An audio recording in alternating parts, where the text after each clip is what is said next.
अस्सलाम वालेकुम नाज़रीन, कैसे हैं सब ठीक हैं। जी हाँ दोस्तों, पाकिस्तान और न्यूजीलैंड के दरमियान में चैंपियन ट्रॉफी आज खेला जा रहा है। पाकिस्तान के टाइम के मुताबिक 2 बजे टॉस होगा और 2:30 बजे दोस्तों मैच स्टार्ट हो जाएगा। आपको क्या लगता है कि पाकिस्तान के आज हम मैच जीत पाएंगे? इंशाल्लाह, क्यों नहीं दोस्तों। दोस्तों, जिस तरह से पाकिस्तान परफॉर्म कर रही है, जिस तरह से फ़खर ज़मान परफॉर्म कर रहे हैं, आफरीन, क्या बात है फ़खर ज़मान की। दोस्तों, मोहम्मद रिजवान भी बहुत परफॉर्म पे हैं। और हम बात अगर करें तो सलमान अली आगा की तो दोस्तों तूफ़ानी बैटिंग, जिस तरह से उन्होंने साउथ अफ्रीका के खिलाफ बैटिंग की है और इतनी शानदार उन्होंने सेंचुरी की है, तो उनकी जितनी तारीफ हम करें उतनी ही कम है। दोस्तों, अगर पाकिस्तान टॉस जीतता है तो पाकिस्तान ये मैच आराम से जीत पा सकता है। उसका रीज़न ये है कि अगर पाकिस्तान 300 प्लस स्कोर करता है तो हम जीत जाएंगे। दोस्तों, आए कौन-कौन खेले हैं और न्यूजीलैंड के खिलाफ वो कौन से 11 खिलाड़ी हैं, हम इस टीम पे हम आपको बताते हैं। दोस्तों सुने कौन-कौन है। सबसे पहले हमारे कैप्टन है वो मोहम्मद रिजवान। जी हाँ दोस्तों, मोहम्मद रिजवान हमारे विकेट कीपर हैं और बाबर आजम किंग को ये भी खेल रहे हैं। और दोस्तों फ़खर ज़मान हमारे फौजी हीरो हैं, तो बहुत ज़बरदस्त। और दोस्तों तैयब ताहिर को कौन नहीं भूल सकता, ये भी खेल रहे हैं। शाहीन अफरीदी हमारी फास्ट बॉलिंग और सौद शकील भी खेल रहे हैं। दोस्तों नसीम शाह का भी नाम आ गया है। दोस्तों इब्रार अहमद का भी ये नाम है और खुर्शीद दिल का भी नाम है और सलमान अली आगा भी दोस्तों खेल रहे हैं। दोस्तों कामरान गुलाम भी खेल रहे हैं। और इसके अलावा दोस्तों इब्रार अहमद का मैंने ऑलरेडी आपको पहले ही बता दिया था। आईसीसी चैंपियन ट्रॉफी 2025 में न्यूजीलैंड और पाकिस्तान का कराची स्टेडियम में आज मैच हो रहा है। दोस्तों सब दुनिया की नज़र हमारे मैच के ऊपर है। ख़ास तौर पर हमारे जो हमसाए हैं इंडिया वाले ये दुआ कर रहे हैं कि पाकिस्तान हार जाए। क्यों भाग गई, क्यों हार जाए, किस तरह से हार जाए। दोस्तों हम बहुत ही परफॉर्म पे हैं, हम उनको जवाब देंगे। जिस तरह से हमने उनको आईसीसी चैंपियन ट्रॉफी 2017 में जिस तरह से हमने हराया था, इसी तरह इंशाल्लाह दोस्तों हम यहाँ पे भी इनको हराएंगे और हम चैंपियन ट्रॉफी हम एक बार फिर जीतेंगे दोस्तों। हाँ दोस्तों, 2025 में भी जीतेंगे। इंडिया वाले कि ये कह रहे हैं कि हाँ न्यूजीलैंड पाकिस्तान को हरा दे, उसके बाद हम हमारा मैच 23 फरवरी को है, हम इनको हरा दे, पाकिस्तान को बाहर कर दे। भाईजान आप ख्वाब देखना ना छोड़ दे, ये जो आप बातें कर रहे हैं इंडिया वालों, तो कुछ ना सोच समझ के बात किया कर रहे हैं, ठीक है। और ये इंडिया जो भारत वाले हैं ना, ये तो वो तो बस हमारे खिलाफ हुए। आप पाकिस्तान में तो आप आए नहीं हैं, क्यों नहीं आए भाईजान जी। हमारी वो यहाँ पे हमें सिक्योरिटी दी है, वो पागल है सारी दुनिया जो यहाँ पे हम जितने भी आए हैं यहाँ पे। इंग्लैंड आई है, ऑस्ट्रेलिया आई है, साउथ अफ्रीका आई है, अफगानिस्तान आई है, बांग्लादेश आई है। इसके अलावा दोस्तों और दीगर टीमें और भी आई हैं हमारे पाकिस्तान में। इतनी ज़बरदस्त सिक्योरिटी दी है और क्या ही बात, हर कोई ये क्या तारीफ कर रहा है कि सेविंग है पाकिस्तान में, आप आए खेले। और अल्हम्दुलिल्लाह सब आए हैं, सब टीमें ऐसे आपको छोड़ के, क्योंकि आपके दिल में खोड़ है, इस वजह से आप नहीं आना चाह रहे। आप बैठ गए वहाँ पे, दुबई पे बैठ गए, दुबई पे बैठ के कहते जी आए जिसने हमारे साथ मैच करना दुबई पे आके मैच करे।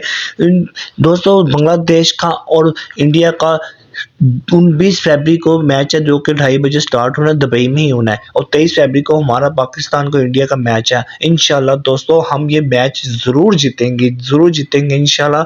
अब फ़खर ज़मान को हम देखें, फ़खर ज़मान अगर ओपनर आता है, उसके साथ दोस्तों सौद शकील अगर ओपनिंग करता है तो वेरी गुड है।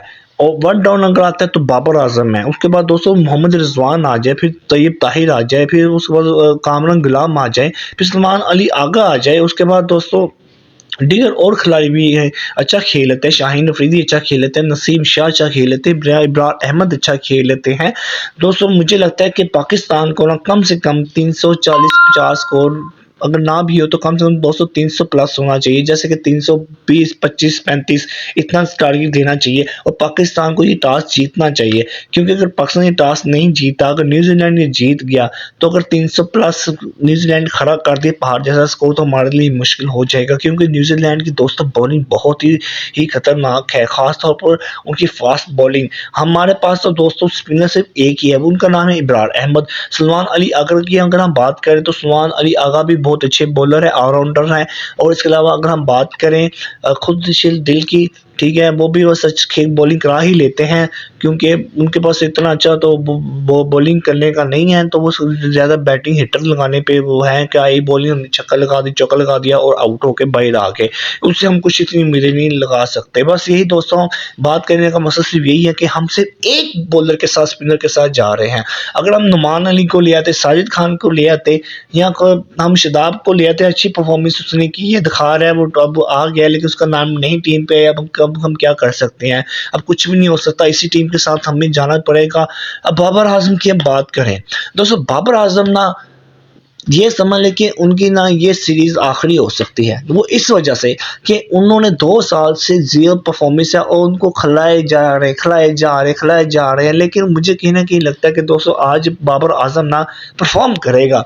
आज वो अगर वो वन डाउन आ जाए ना फिर परफॉर्म करेगा, वो ओपनर आएगा तो फिर परफॉर्म नहीं करेगा, फिर वो आउट हो जाएगा, जल्दी आउट हो जाएगा क्योंकि वो ओपनर पता नहीं कौन इसको, आकिब जावेद को किस चीज़ की उम्मीद है, इसके ये ओपनर ही जाएगा।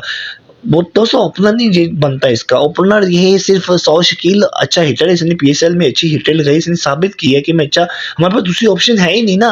हमारे पास अगर ये उस्मान खान को बीच में डालते हैं तो उस्मान खान और फखर जमान को, क्यों, वो भी हिटर है, वो भी अच्छा खेल लेते हैं, उसको ओपनर करवाए तो ये अच्छे दोनों कर सकते हैं। लेकिन उस्मान आगा नहीं खेल रहे और 100 शकील को ही ओपन आना पड़ेगा और फखर जमान के साथ, क्योंकि साइम अयूब का तो नाम नहीं है, क्योंकि वो खेलना चाह रहे थे लेकिन उसकी इंजरी का शिकार हो गया। जिस तरह से उनका नाम तो है था लेकिन टीम पे, लेकिन वो टीम से इंजरी की वजह से 2 महीने के लिए रेस्ट दिया और डॉक्टरों ने उसको रेस्ट करने के लिए दिया हुआ है। लेकिन कहीं ना कहीं दोस्तों मुझे लगता है कि अगर 100 शकील और फखर जमान को ओपनर भेज दिया जाए ना तो यकीन करें 100+ स्कोर जाएगा और इनकी बहुत अच्छी जोड़ी कामयाब हो सकती है। और दोनों लेफ्ट हैंड है, दोनों लेफ्ट हैंड खेलते हैं और लेफ्ट हैंड जैसे सईद अनवर और मोहम्मद आमिर की एक दौर था जिनकी जोड़ी को एक नाम दिया गया था कि क्या ही जोड़ी है। तो कंपेयर अगर हम इन दोनों का साथ भी लेफ्ट हैंड करें तो ये बहुत ही ज़बरदस्त न्यूजीलैंड के खिलाफ अच्छी परफॉर्मेंस कर सकते हैं। दोस्तों दुआ करें कि पाकिस्तान आज हम जीत जाए, क्योंकि इंडिया वालों को बहुत ना हमारा मिर्ची पड़ी हुई है।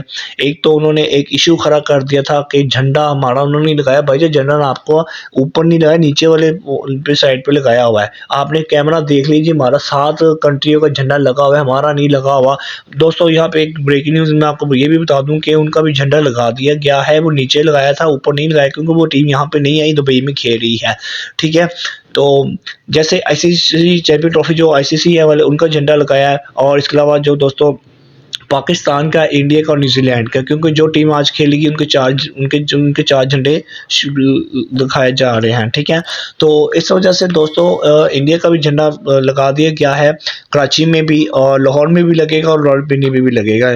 तो दोस्तों बात आती है कि अगर हम ये परफॉर्मेंस अच्छा कर पाएंगे, हमारी शाहीन बॉलर अच्छे बॉलर है, अगर ये अच्छे परफॉर्म कर पाएंगे तो इंशाअल्लाह हम जीत सकते हैं।